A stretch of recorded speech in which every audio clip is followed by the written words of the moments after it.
Hi everybody, I'm Jen. Hey, Rene here. We're back with Marriage Plus Business, and it has been, it's July the 27th, I think, and on July 10th, we celebrated our 10th wedding anniversary. Yeah, July 17th. Sorry, 10th, I got 10th on the mind, so 7/17/10.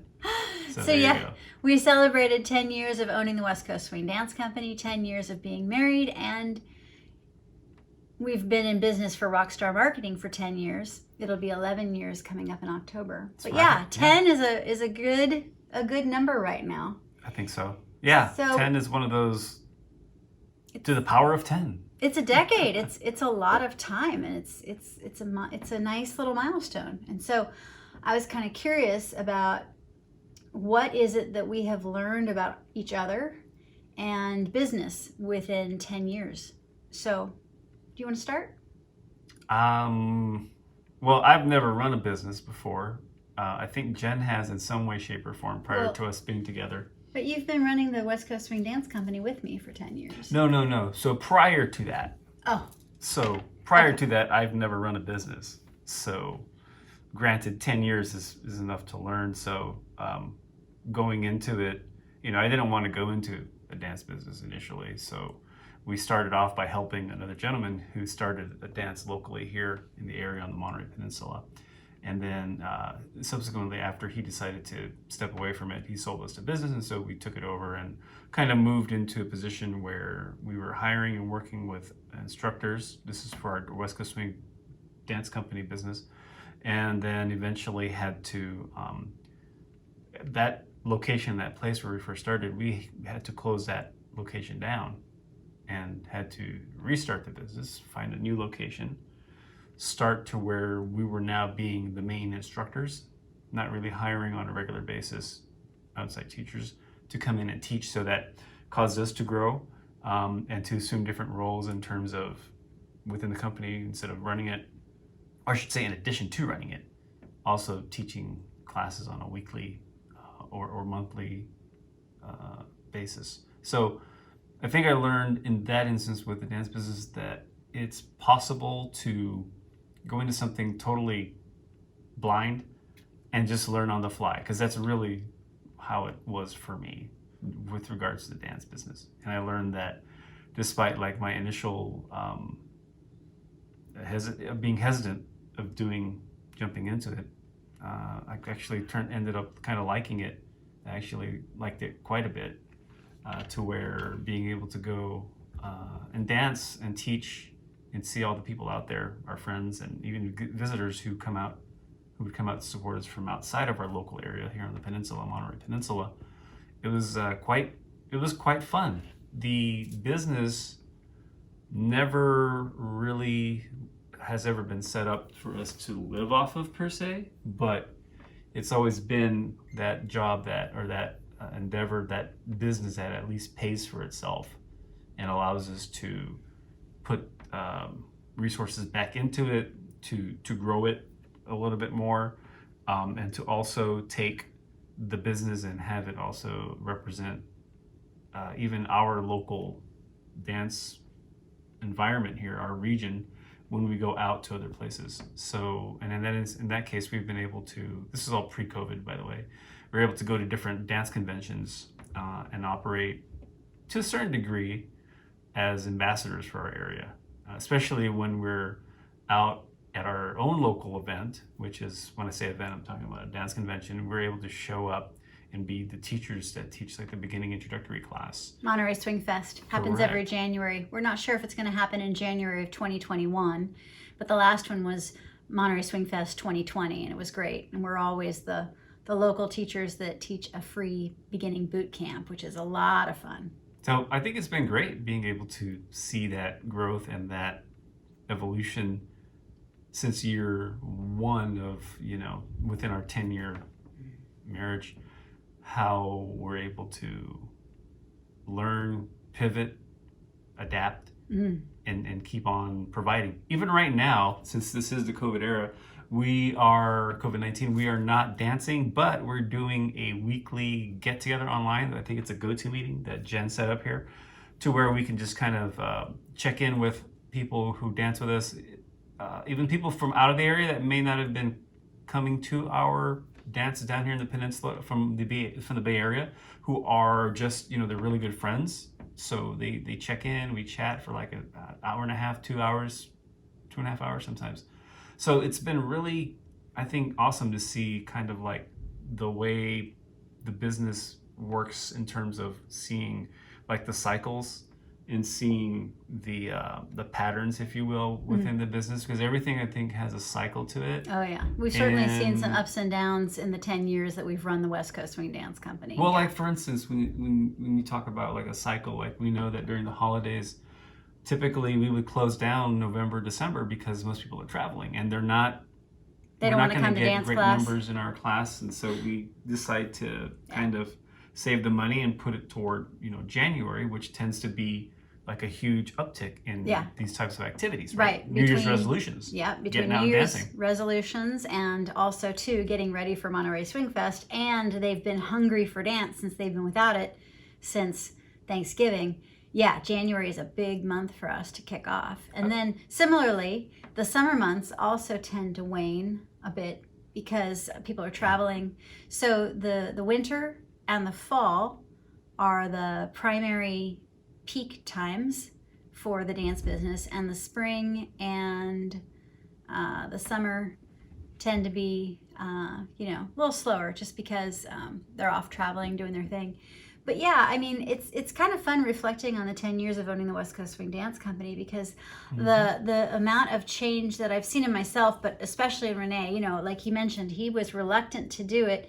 Joe Fletcher, our mentor, he was the one that spent 18 months with us at the onset of us owning it, teaching us everything that we would need to know so we would be set up for success and not failure.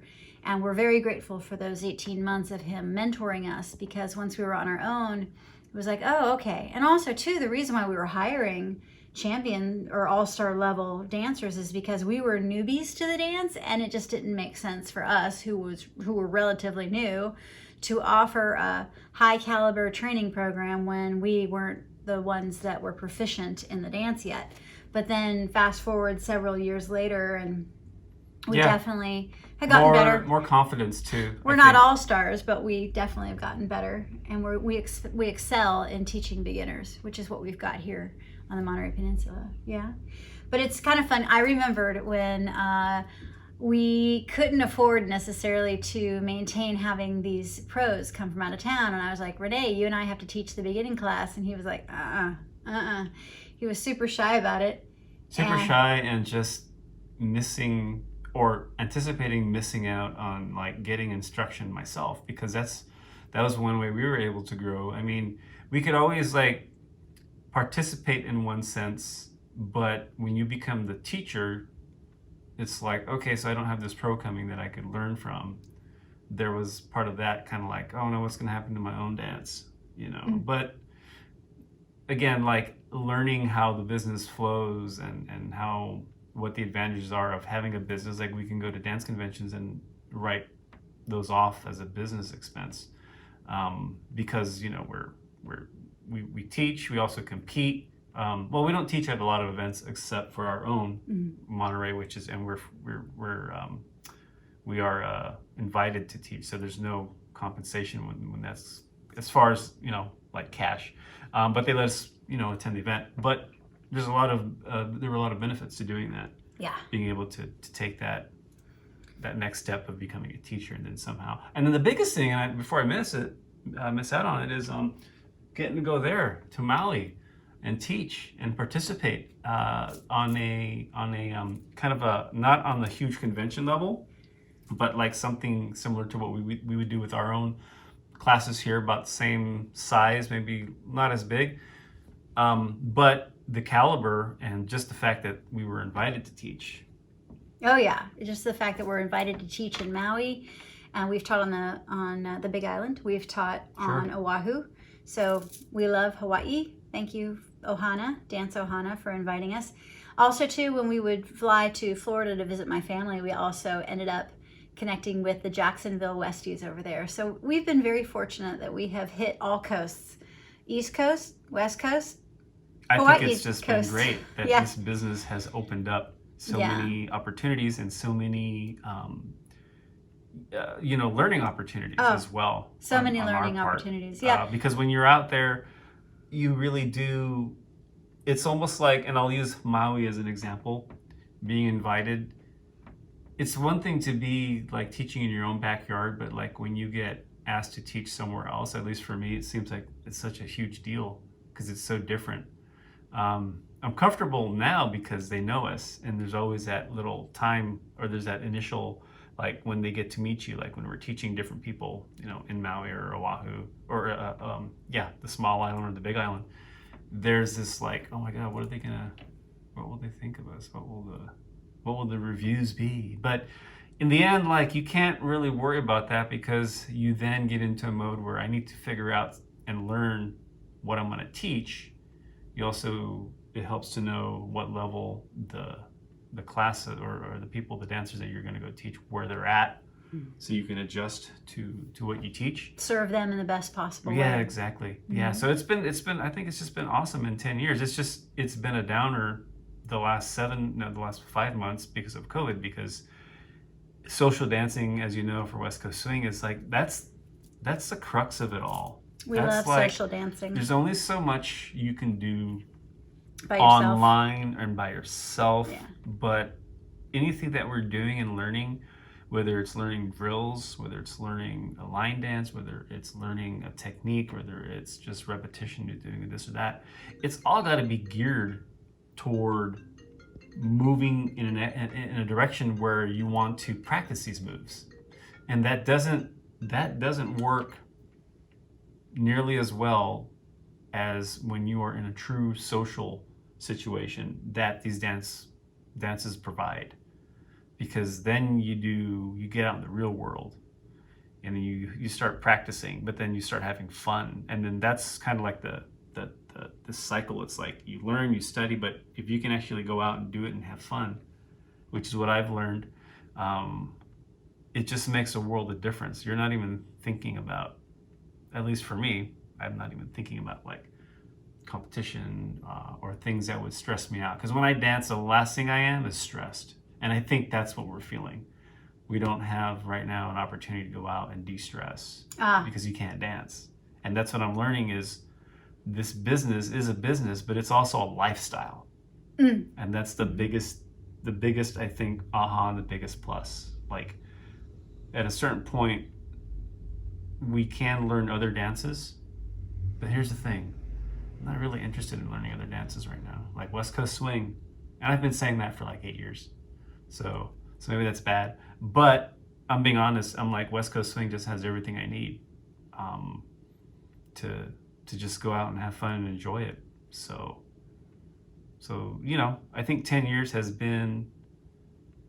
it's been awesome. Someone once told us that when you're learning something, you first approach it, it's like an hourglass, and you look, and you can only see the tip, and you only think, I need to get right here. There's all this stuff I need to get to. If I could just rise to the top. And then you realize, like, once you get there, it like opens up again, like an hourglass.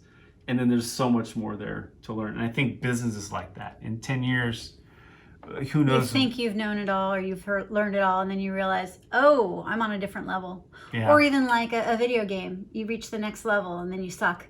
But then you get practice, and then you get better, and then you reach the next level, and then you suck again. Or just when you think you killed the boss, it's a faux ending. The boss reanimates and comes up, and you have to go a second round. So I think that's what I've learned in 10 years is that there are cycles, and there are certain things that you can expect or predict. But who could have expected COVID-19?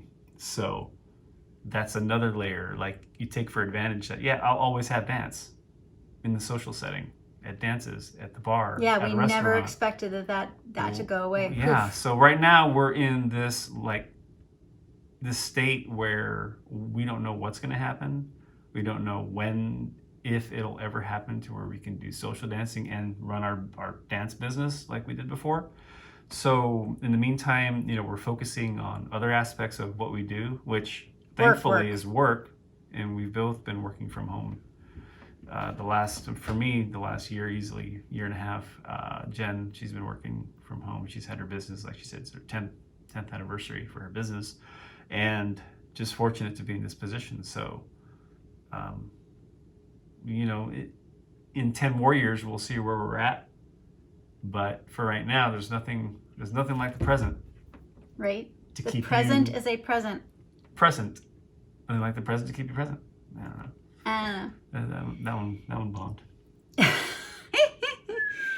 We watch a lot of YouTube videos about business owners, entrepreneurs, inspirational stuff. We watch a lot of Patrick Bet-David, Neil deGrasse Tyson, Gary Vaynerchuk, Russell Peters. We're across the board. We either want to learn or we want to laugh, or we want to learn or we want to laugh. That tends to be the type of programming that we look for on the internet. And we saw recently the youngest billionaire in India. Can't remember his name, forgive me, sir.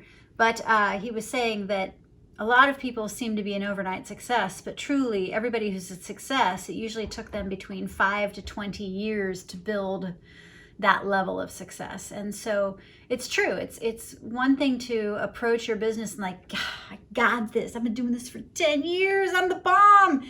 And then you reach that next level and you're like, oh, I should dial in my standard operating procedures. Oh, now that I've reached a certain level, now I'm reliant upon Infusionsoft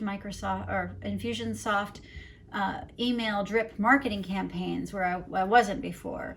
Or, oh, I need to take my bookkeeping to a new level.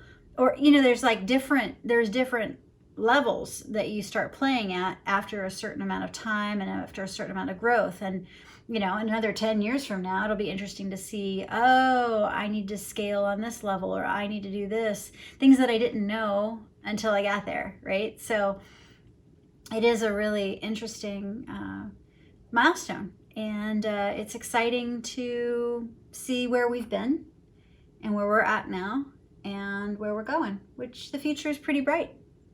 So I have one. Let's take 3 things that you learned in business. Okay. So it's getting 3 a little things more, that I've learned in business over 10 years. Yeah. Okay. And then maybe 3 things you thought would pan out. It didn't quite work out the way you thought it would. Things that I've learned in business. Number 1, get coaches. Coaches will help you see your blind spots that you might not otherwise have known about. So get yourself a coach, and that will help you stay out of a lot of trouble.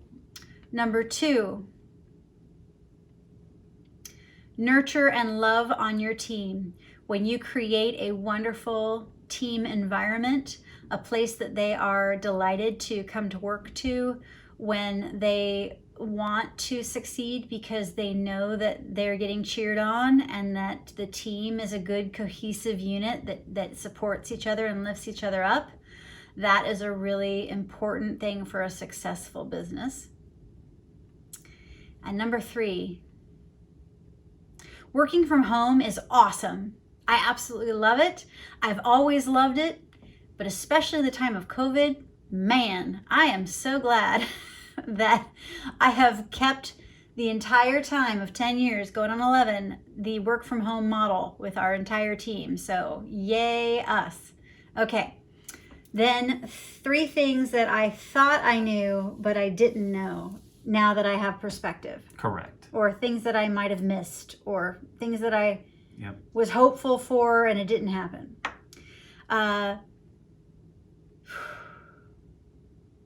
I thought I would be making a lot more money sooner, but it took me a long time. The gross revenue of my business finally hit and broke the 100K mark after 8 years. It was finally on the 8th year, right? 8? No, let's make it. No, it is 8 years. Yeah, 8 years was how much time I devoted to it before I broke the 100,000 gross. So that took a long time, and I really thought that I'd be much faster. Um, another thing that I thought would happen is I thought that we would be able to own a house by now, a house that we live in. We have a couple of rental properties in other state, but we don't own our own home. And I was really hoping that the business would allow for that. But with real estate prices out here as they are and different things, we're not there yet. So there's that. And another thing that surprised me, systems and processes. When I am working by myself or I have only a couple of team members, it's pretty easy to not document everything. You just have that tribal knowledge and you have a few documents, but you really don't have everything spelled out because you don't think you need it. And then you realize, whoops, as you grow, you need to have systems and processes in place in order to on people more effectively and efficiently, in order to test and see if the standard procedures are operating in a good way or they need improvement. So systems and processes are something that has come to the forefront for me in recent months. So that is what I've been working on. Hey, I'm a little late, but 10 years isn't too far out, right? No. But yeah, systems and processes, documenting everything, like what's to happen, what are the standard operating procedures if there's an emergency, or if the power is out, or what is the customer welcoming onboarding when they become a new client, how do we handle money in case something happens to me and I'm in the hospital, or something's taken me away from the office for an extended period of time. How would money be handled by somebody other than me? So various things, but they're all super important. What about you? I think that's great. Yeah. What have you, you've only been working for yourself as a graphic designer, artist, for a year and a half. And you worked for the commercial printing company for over 20 years. What have you learned in the... Well, we're only going 10 years. Yeah, because, but in terms of in everything, a 10-year span, what have you learned from being, I don't know, as you made that transition? I mean, maybe that's a muddy question for Rene as well. I'll answer it the best way because I was the one that posed it. So I think I'm going to take my time frame and actually condense it because I have a year's worth of running and owning a business. So I can give you my perspective because it's you've probably gone through what I'm going through, and you have in your first year. So panic. So where's my money going to come from? Oh crap. Well, yeah, and I'm thankful that working with Rockstar Marketing has been able to support me, and I've been able to support the business because I am working and doing work. I've learned that, like, I remember when I was leaving my other job, I was so excited to get up super early to work. I thought I would be getting up 5:30, 6 a.m. to do work. I'm not saying I don't get up at 6:30, but it seems like more and more I get up on the later end of what I thought would be an early day for me. 7 a.m., 7:30 is still pretty early, but for me, I always had to get up at 6 o'clock just because of getting ready in my commute for my last job. But here, I guess what's happening is that I'm staying up as late as I always have, but I think as I've, spend more time in the computer for longer periods during the day, that leads to the night where I may not feel it, but my body tells me, yeah, we're tired. We're on our computers a lot. Yeah, so the lack of movement is not good for us, so that sleep is... So I thought I would be getting up earlier, but as it would be, there's a footnote, I guess it doesn't really matter because if I'm working almost all day, not all day, we take breaks for walks, and we're fortunate to work from home and we can have lunch whenever we want. We're working long days though. That's the thing. So whether I get up at 5 or 6 or 7, I'm not really going to miss that because we're working till about 1. Till midnight, sometimes 1 o'clock. The other night we were working till 2. And I think that was a weekend though. But anyway, the thing I learned was I over no I underestimated my resolve to be able to get up early enough to start working. And I thought, well, such is life, and ultimately my body's going to tell me when I should get up. So there's that. I thought I'd be getting up earlier. I don't think it means I'm less productive, Oh, you're very productive. but it's just No. kind of I guess I was just kind of was jaded. Um, the other thing is I'm an artist, and for years I have been, wanting to do comic books, and I have done my own comic books for just like for my own portfolio and being able to build my own characters and my own universe, to use that as a way to just show that I can do the work and do the work so that I have a certain amount of training just within myself, within the scope of what I'm able to do on my own.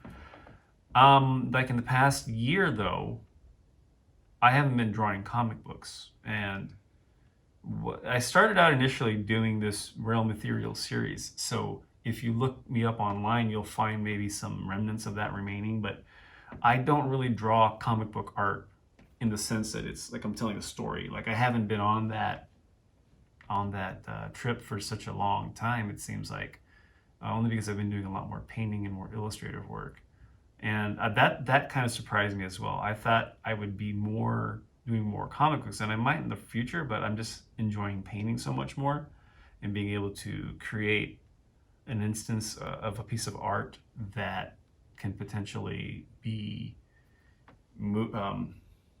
repurposed for multiple types of projects or pieces in terms of like merchandise.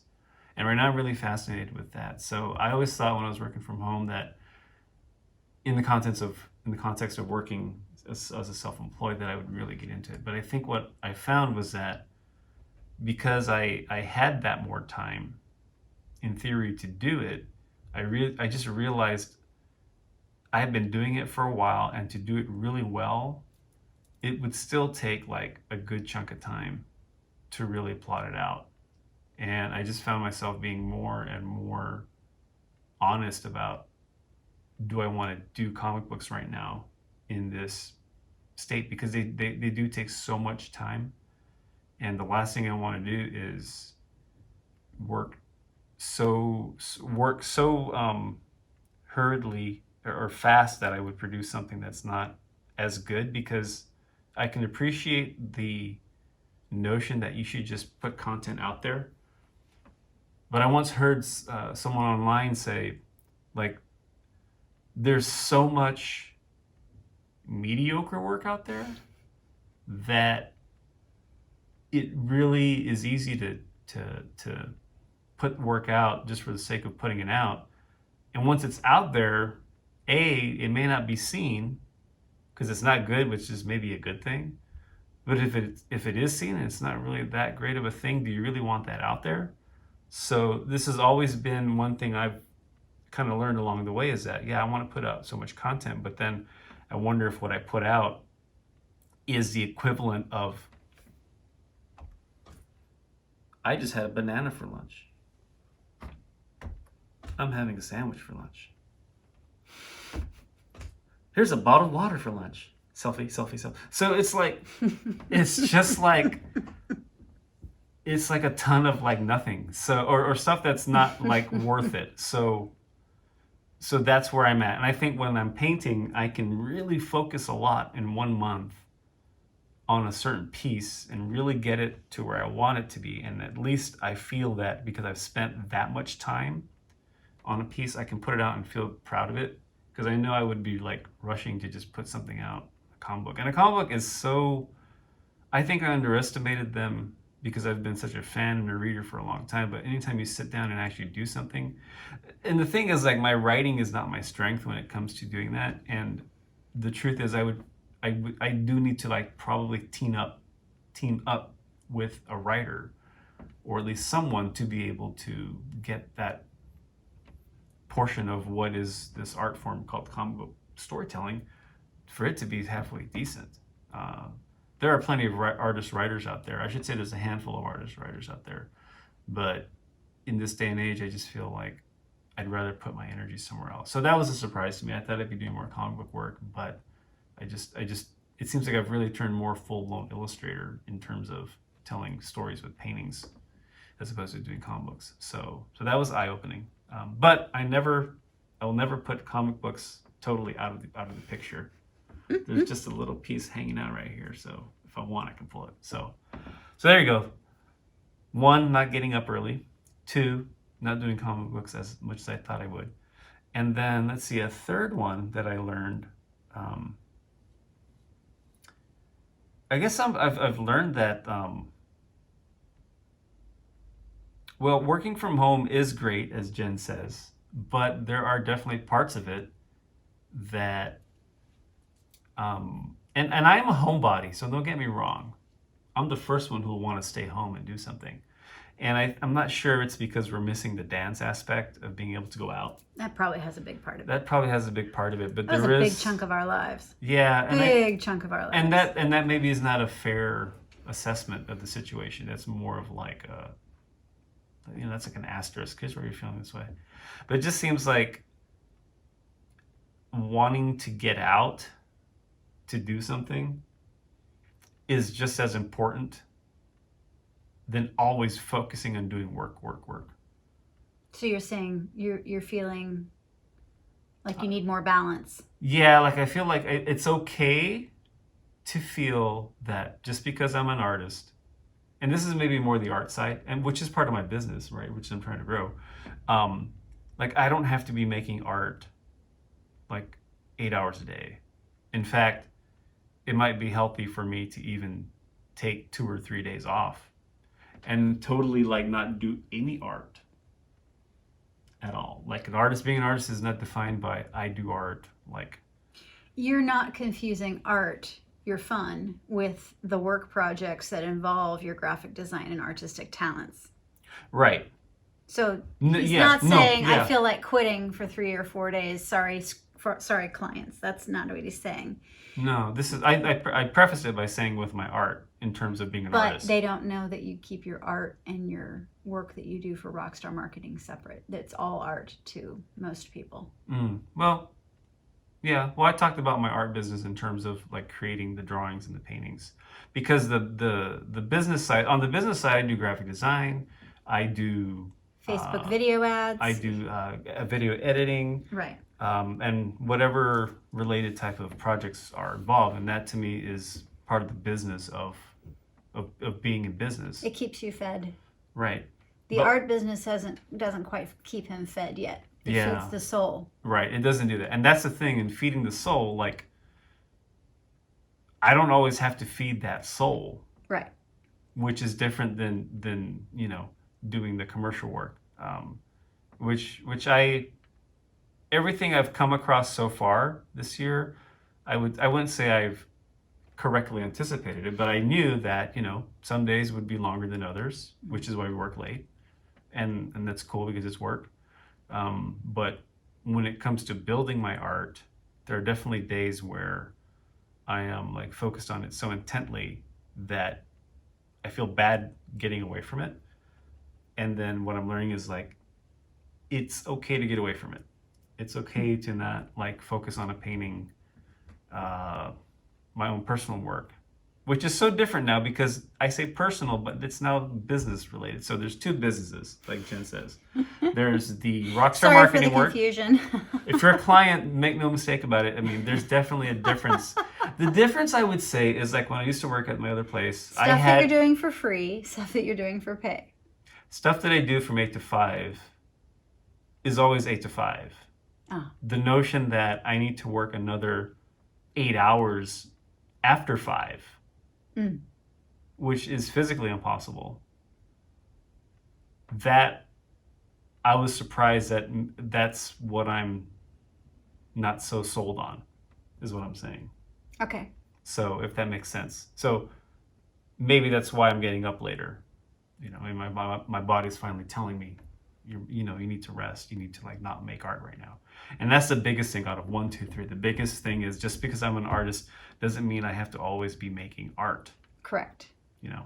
Because there's a mental thing that goes on with that. There's a physical thing that goes on with that. I mean, as an artist, geez, I have to be careful about my posture hunching over. Oh yeah, And, our bodies start They start deteriorating. deteriorating, declining Easily. when we're strapped to that seat. Gosh, you know what? It makes me just want to stand up and not Well, I think maybe Not this sit is in a this- good point to end. end, because I think we've been sitting here for about 40 minutes, I would say, and they say get up every 50 minutes, or at least once every hour. So I'll take this as a notion to take the sign, take the hint. Well, it's been a fun 10 years, and we'll continue this because I actually have more questions. Okay. Next time, Next time we'll I hope continue. I want to find out what you've learned about me in being with me married for 10 years and now working with me. And then I can also ask you, or I can tell you what I've learned about you in the 10 years that we've been together. That'd be kind of fun. So thank you so very much for watching us.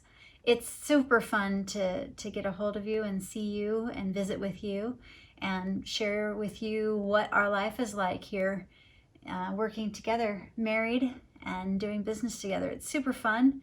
I hope all is well for you all. I hope you are safe. I hope you're staying healthy and that you have an income and that you are pivoting so that way you can do what you need to do and eat and take care of your families. We love you and we'll see you next time. Okay, bye. See you next time.